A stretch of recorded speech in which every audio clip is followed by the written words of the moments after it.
Forum on Africa came to a conclusion today, with Vice President Kalonzo Musyoka calling on African countries to focus more on cross-border trade to accelerate growth in the region. Kalonzo says Africa should focus on value addition and product diversification to exploit the export window provided by the Agoa Free Trade Agreement.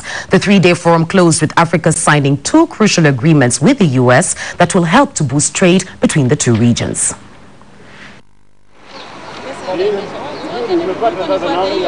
After 3 days of deliberations, the Agoa meeting, which brought together at least 2,500 delegates from Africa and the United States, closed its doors with the forum calling for closer cooperation between the two regions to boost trade and investment.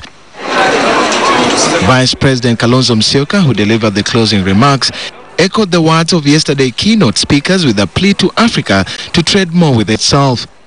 Our export strategies need to be reoriented to focus strongly on trade among African countries, as that is where there is immediate growth potential. The forum, which began on Tuesday, singled out 5 key areas, including lack of capacity, lengthy standard procedures, high cost of transport, and lack of product diversification as impediment to the Agoa trade. Africa's share of global trade is only 2%.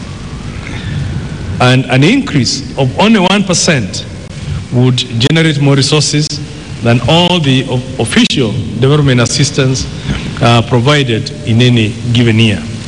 In total, 15 key recommendations were made, including scaling up aid to poor countries, capacity building in agriculture, tax incentives for investors, and the establishment of a permanent Agoa framework, among others.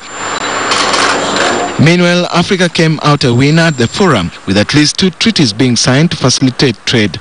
Among the agreements include a regional trade facilitation agreement signed between the U.S. government and the African Union, and another one signed by U.S. Overseas Private Investment Corporation, OPIC, and the African Trade Insurance Agency, ATI, to provide technical assistance and foreign direct investment for small and medium-sized African countries.